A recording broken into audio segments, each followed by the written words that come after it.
இப்போ நம்ம செய்ய போகிறது வந்து ஸ்வீட் கார்ன் சாலட். இது வந்து ரொம்ப ஈஸியாக செஞ்சிடலாம். அதுக்கு தேவையான பொருட்கள் பார்த்துடலாம். ஒரு கப்பு கார்ன் எடுத்து வேக வச்சுருக்கேன். தேவையான உப்பு, கொஞ்சம் பெப்பர், துருவன கேரட், ஒரு சின்ன சைஸ் வெங்காயத்தை பொடிசாக கட் பண்ணி வச்சுருக்கேன்.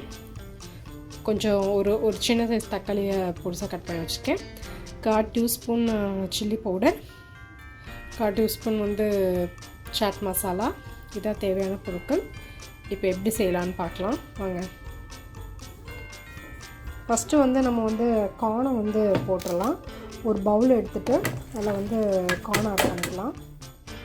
கார்ன் ஆட் பண்ணதுக்கப்புறம் நம்ம வந்து மொத்த பொருளை ஆட் பண்ணிக்கலாம். சில்லி பவுடர் ஆட் பண்ணிக்கலாம். அப்புறம் வந்து சாட் மசாலா ஆட் பண்ணிக்கலாம். அப்புறம் வெங்காயம் ஆட் பண்ணிக்கலாம். அப்புறம் தக்காளி ஆட் பண்ணிக்கலாம். தேவையான அளவு பெப்பர் ஆட் பண்ணிட்டாச்சு. அப்புறம் சால்ட்டு வந்து கொஞ்சமாக ஆட் பண்ணிக்கோங்க, நிறைய வேண்டாம். சால்ட் இவ்வளோ ஆட் பண்ணிவிட்டு இதை நல்லா மிக்ஸ் பண்ணிக்கணும். ஒரு ஸ்பூன் வச்சு நல்லா மிக்ஸ் பண்ணிக்கலாம். எல்லாமே நல்லா மிக்ஸ் ஆனதுக்கப்புறம் கடைசியாக நம்ம கேரட் ஆட் பண்ணி நல்லா மிக்ஸ் பண்ணிக்கலாம்.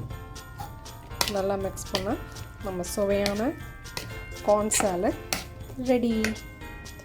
இந்த ரெசிபி உங்களுக்கு பிடிச்சிருந்தா என்னோடய சேனல் லைக் பண்ணுங்கள், ஷேர் பண்ணுங்கள், சப்ஸ்கிரைப் பண்ணுங்கள்.